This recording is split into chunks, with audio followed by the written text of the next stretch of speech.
वो तरस नहीं खाते हैं बस्तियाँ उजाड़ने में, लोगों की उम्र बीत जाती है घर बनाने में। तो घर जितनी शालीनता के साथ लोगों ने बनाया था, लेकिन ये बिहार वालों के साथ कहीं ना कहीं अच्छा भी हो रहा है। अब पूछे कैसे? क्योंकि जब 10,000 रुपये सरकार ने दिया तो न्यूटन का तीसरा नियम है कि क्रिया की विपरीत प्रतिक्रिया होता है। और भाजपा का यही फंडा शुरू से है कि अगर 10 रुपये लेंगे तो 10 लाख वापस लेंगे, तुमको 10 देंगे तो 10 लाख वापस लेंगे। तो भाजपा का नमक खाना भी गुनाह है। बिहारी लोग कमाने चला जाता है तो उनकी मेहरारू घर पे बैठ के गाती है कि रलिया बैरन पिया को लिए जाए हो। तो रलिया बैरन गाना नहीं बनता अगर इंडस्ट्री बन जाती बिहार में।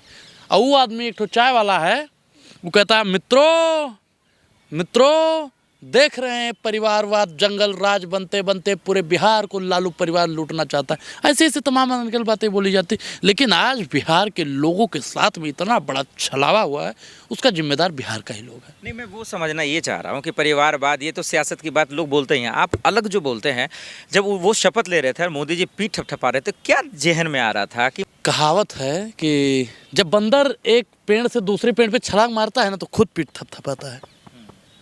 तो जब बिना कुछ किए उपेंद्र कुशवाहा के बेटे दीपक प्रकाश जी शपथ ले लिए, भैया मंत्री बन गए, तो पीठ तो थपथपाना नहीं पड़ेगा। जिया बबुआ जिया, तू मंत्री बन गए हो तो पीठ तो थपथपाना ही पड़ेगा।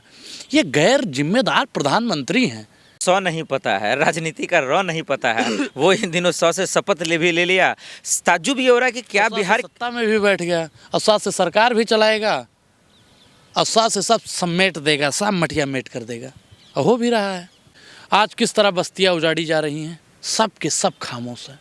और मैंने बहुत दिन पहले आपके चैनल पे भी कहा था कि जब तक, मैं फिर से कह रहा हूँ कि जब तक हर घर से महंगाई, बेरोजगारी, भ्रष्टाचार और युवा रोजगार को लेकर परेशान न हो जाए, हर घर से एक एक लाश महंगाई और बेरोजगारी को लेकर न निकले, तब तक अब इस देश में भारतीय जनता पार्टी की सरकार रहनी चाहिए, ताकि ये लोग संभल जाएं। क्योंकि ये लोग आज नहीं सुधरेंगे तो आने वाली पीढ़ियां इनको मार डालेगी। सर, लेकिन बड़ी उम्मीद से लोगों ने वोट दिया। आप देख लीजिए ना, सम्राट चौधरी को गृह मंत्री बना दिया। बड़ी उम्मीद से भाजपा ने 10,000 भी दिया था। बड़ी उम्मीद से दिया था कि अगर आ गए ना सत्ता में, कौन सा है बिहार में गाते हैं लोग कि खोज देंगे कट्टा कपार में, आइए ना हमारा बिहार में। तो 10,000 रुपये दे के सीधा बुलडोजर चला दिया, सीधा बुलडोजर। नीतीश कुमार मजबूर हो गए हैं क्या? अब उनके अंदर कोई क्षमता शक्ति बचा नहीं है, वो सिर्फ नाम के सीएम है।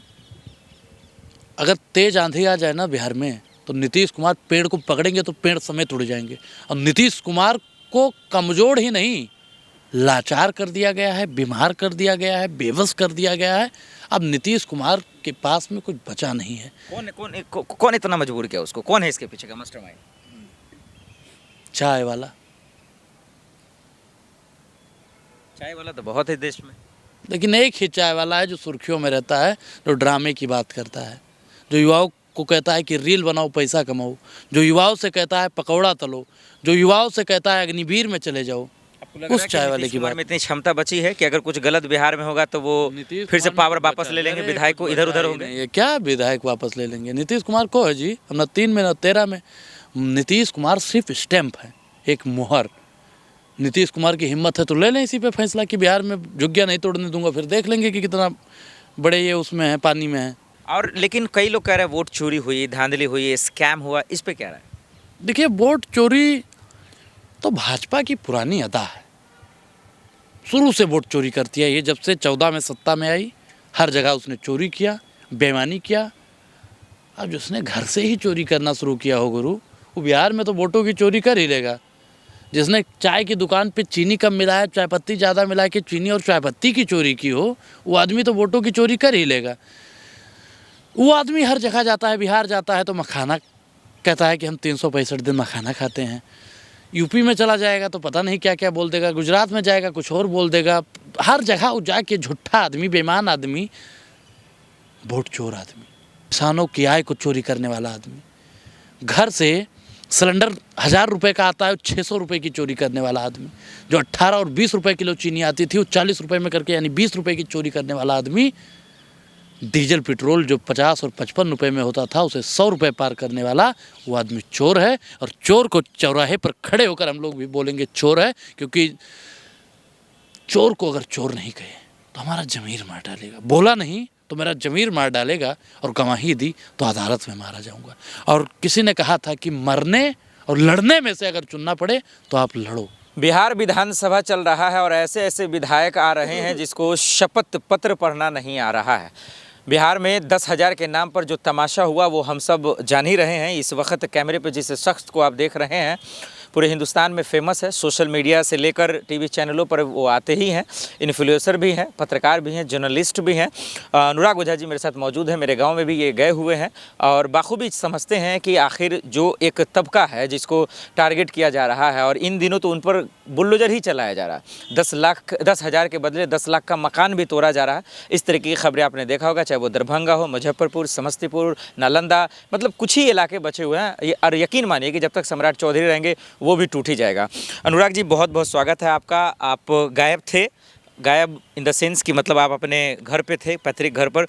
कैसे देख रहे हैं बिहार? नतीजे में आपसे बातचीत नहीं हो पाई। नतीजा एक तरफ है, बिहार विधानसभा भी चल रहा है और शपथ पढ़ने भी विधायकों को नहीं आ रहा है। इन सब चीज़ों को देखकर क्या सोचते हैं?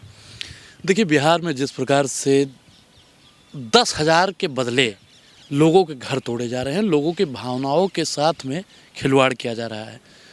वो तरस नहीं खाते हैं, बस्तियाँ उजाड़ने में लोगों की उम्र बीत जाती है घर बनाने में। तो घर जितनी शालीनता के साथ लोगों ने बनाया था, लेकिन ये बिहार वालों के साथ कहीं ना कहीं अच्छा भी हो रहा है। अब पूछे कैसे? क्योंकि जब 10,000 रुपये सरकार ने दिया तो न्यूटन का तीसरा नियम है कि क्रिया की विपरीत प्रतिक्रिया होता है। और भाजपा का यही फंडा शुरू से है कि अगर 10 रुपये लेंगे तो 10 लाख वापस लेंगे, तुमको 10 देंगे तो 10 लाख वापस लेंगे। तो भाजपा का नमक खाना भी गुनाह है, लेकिन बिहार के बिहारी लोग नहीं समझे। अब उनका क्या है, वो नहीं चाहते हैं कि बिहार में वो मजदूरी करें। वो एक गाना भी आया था ना कि जब बिहारी लोग कमाने चला जाता है तो उनकी मेहरारू घर पे बैठ के गाती है कि रलिया बैरन पिया को लिए जाए हो। तो रलिया बैरन गाना नहीं बनता अगर इंडस्ट्री बन जाती बिहार में। तो बिहार का लोग ही इसका जिम्मेदार है, बिहार की सरकार और सम्राट चौधरी इसके जिम्मेदार नहीं है। लेकिन वहीं एक तस्वीर वहाँ भी आई, आपने देखा कि उपेंद्र कुशवाहा के बेटे को जब मंत्री जो है बनाया गया, जब शपथ ले रहे थे। कहावत है कि सैया बने कतवाल तो डर कोने बात का। जब वही लोग हैं तो अब मैं आपको बता दूं कि अगर आपके बाबूजी अमित शाह होते तो आपको कोनो ज़रूरत नहीं थी कि AICC का किसका क्रिकेट का सबसे बड़ा अधिकारी बना दिया जाए। अगर आपके बाबूजी उपेंद्र कुशवाहा होते तो आपको बड़ा मंत्रालय मिल जाता। तो यहाँ पे, और ये परिवारवाद की श्रेणी में भी नहीं आता। अगर यही दूसरा लोग होता, दूसरी पार्टी का लोग होता, तो यही भारतीय जनता पार्टी के लोग और NDA गठबंधन के लोग 24 घंटा छाती पीटते और सर फुटओवर कर लेते और कहते कि देखिए परिवारवाद है। और वो आदमी एक तो चाय वाला है, वो कहता है मित्रों देख रहे हैं परिवारवाद जंगल राज बनते बनते पूरे बिहार को लालू परिवार लूटना चाहता है। ऐसे ऐसे तमाम अनकल बातें बोली जाती। लेकिन आज बिहार के लोगों के साथ में इतना बड़ा छलावा हुआ है, उसका जिम्मेदार बिहार का ही लोग है। नहीं, मैं वो समझना ये चाह रहा हूँ कि परिवारवाद, ये तो सियासत की बात लोग बोलते ही हैं, आप अलग जो बोलते हैं। जब वो शपथ ले रहे थे और मोदी जी पीठ थपथपा रहे थे, क्या जेहन में आ रहा था कि मतलब यही कैसी तस्वीर है यार? एक कहावत है कि जब बंदर एक पेड़ से दूसरे पेड़ पे छलांग मारता है ना तो खुद पीठ थपथपाता है। तो जब बिना कुछ किए उपेंद्र कुशवाहा के बेटे दीपक प्रकाश जी शपथ ले लिए, भैया मंत्री बन गए, तो पीठ तो थपथपाना नहीं पड़ेगा। जिया बबुआ जिया, तू मंत्री बन गए हो तो पीठ तो थपथपाना ही पड़ेगा। ये गैर जिम्मेदार प्रधानमंत्री हैं। मतलब देश में लोकतंत्र है, चुनाव जीतते उनको मंत्रालय आप दे देते, इतना ही आप कृपा निधान उनके लिए हो गए थे, तब आपको देना चाहिए।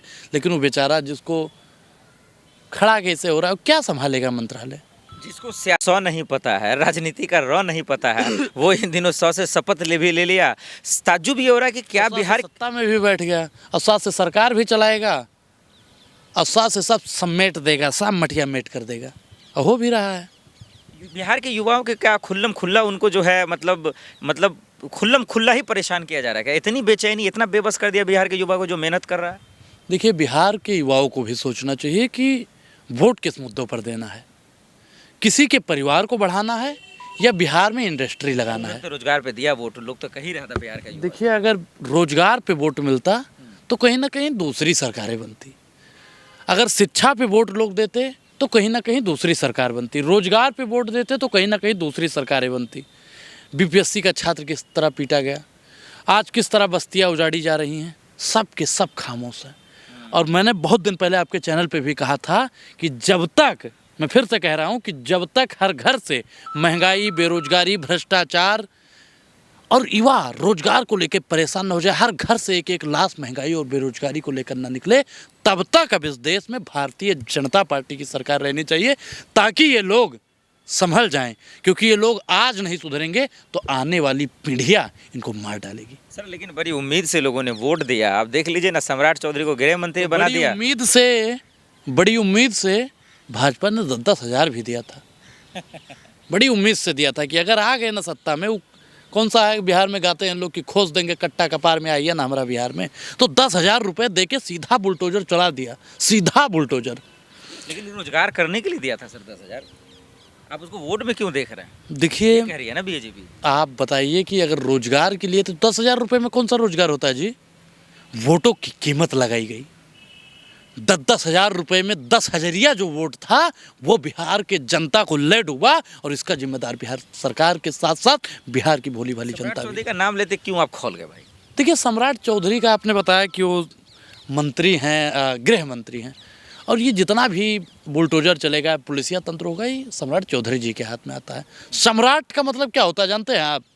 अशोक सम्राट थे जिन्होंने पूरा साम्राज्य तैयार कर दिया, और एक ये सम्राट हुए जिन्होंने पूरे सम्राट को, पूरे साम्राज्य को ध्वस्त कर दिया। ऐसे सम्राट के बिहार के लोगों की आवश्यकता नहीं है।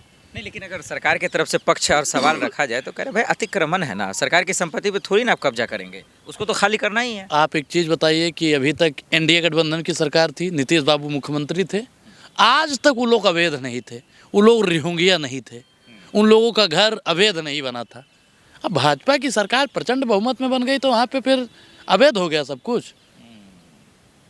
ये सरकार को समझना चाहिए। नीतीश कुमार मजबूर हो गए हैं क्या? अब उनके अंदर कोई क्षमता शक्ति बचा नहीं है, वो सिर्फ नाम के सीएम है। अगर तेज आंधी आ जाए ना बिहार में तो नीतीश कुमार पेड़ को पकड़ेंगे तो पेड़ समेत उड़ जाएंगे। और नीतीश कुमार को कमजोर ही नहीं, लाचार कर दिया गया है, बीमार कर दिया गया है, बेबस कर दिया गया है। अब नीतीश कुमार के पास में कुछ बचा नहीं है। कौन इतना मजबूर किया उसको? कौन है इसके पीछे का मास्टरमाइंड? चाय वाला। चाय वाला तो बहुत है देश में, लेकिन एक ही चाय वाला है जो सुर्खियों में रहता है, जो ड्रामे की बात करता है, जो युवाओं को कहता है कि रील बनाओ, पैसा कमाओ, जो युवाओं से कहता है पकौड़ा तलो, जो युवाओं से कहता है अग्निवीर में चले जाओ। उस चाय वाले की बात में इतनी क्षमता बची है कि अगर कुछ गलत बिहार में होगा तो वो फिर से पावर वापस ले लेंगे, विधायक को इधर उधर होंगे। ये क्या विधायक वापस ले लेंगे? नीतीश कुमार को है जी, न 3 में न 13 में। नीतीश कुमार सिर्फ स्टैंप है, एक मोहर।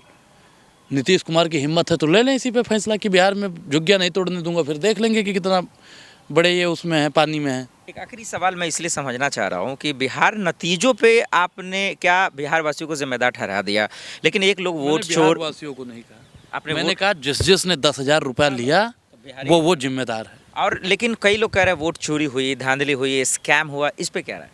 देखिए, वोट चोरी तो भाजपा की पुरानी अदा है, शुरू से वोट चोरी करती है ये। जब से 14 में सत्ता में आई, हर जगह उसने चोरी किया, बेईमानी किया। अब जिसने घर से ही चोरी करना शुरू किया हो गुरु, वो बिहार में तो वोटों की चोरी कर ही लेगा। जिसने चाय की दुकान पे चीनी कम मिलाया, चाय पत्ती ज़्यादा मिला के चीनी और चाय पत्ती की चोरी की हो, वो आदमी तो वोटों की चोरी कर ही लेगा। वो आदमी हर जगह जाता है, बिहार जाता है तो मखाना कहता है कि हम 365 दिन मखाना खाते हैं। यूपी में चला जाएगा तो पता नहीं क्या क्या बोल देगा, गुजरात में जाएगा कुछ और बोल देगा। हर जगह वो जाके झूठा आदमी, बेईमान आदमी, वोट चोर आदमी। बहुत शुक्रिया। किसानों की आय को चोरी करने वाला आदमी, घर से सिलेंडर 1000 रुपये का आता है, 600 रुपये की चोरी करने वाला आदमी, जो 18 और 20 रुपये किलो चीनी आती थी वो 40 रुपये में करके, यानी 20 रुपये की चोरी करने वाला आदमी, डीजल पेट्रोल जो 50 और 55 रुपये में होता था उसे 100 रुपये पार करने वाला वो आदमी चोर है। और चोर को चौराहे पर खड़े होकर हम लोग भी बोलेंगे चोर है, क्योंकि चोर को अगर चोर नहीं कहे तो हमारा ज़मीर मार डालेगा। बोला नहीं तो मेरा ज़मीर मार डालेगा, और गवाही दी तो अदालत में मारा जाऊंगा। और किसी ने कहा था कि मरने और लड़ने में से अगर चुनना पड़े तो आप लड़ो, लड़ते लड़ते मरो। तो वर्तमान सरकार की कमियों को उजागर कीजिए, क्योंकि बोला नहीं तो साहब समझ रहे हैं ना कि बिहार की तरह उत्तर प्रदेश में भी वही रणनीति अपना रहे हैं, SIR ला रहे हैं। SIR के जरिए ये तमाम SC ST गरीब गुरबा का वोट काट के फिर से सत्ता में बैठने की कोशिश करेंगे। और उत्तर प्रदेश की भोली भाली जनता बहुत समझदार है, बिहार की तरह नहीं कि 10,000 पे वोट दे देगी महाराज। उत्तर प्रदेश की जनता इनको सबक सिखा देगी। बहुत शुक्रिया। Thank you. ये अनुराग ओझा साहब थे, आप इनको बाखूबी जानते ही हैं। और बिहार के मसलों पे जो इन्होंने बातें कही है ना, सिर्फ बिहार का ये मसला नहीं है, ये पूरे हिंदुस्तान का है। अब आपको तय करना है कि अनुराग ओझा की तरह शांति से अपनी बात रखना है या सत्ता के सामने घुटने टेक देना है और गुलामी करना है।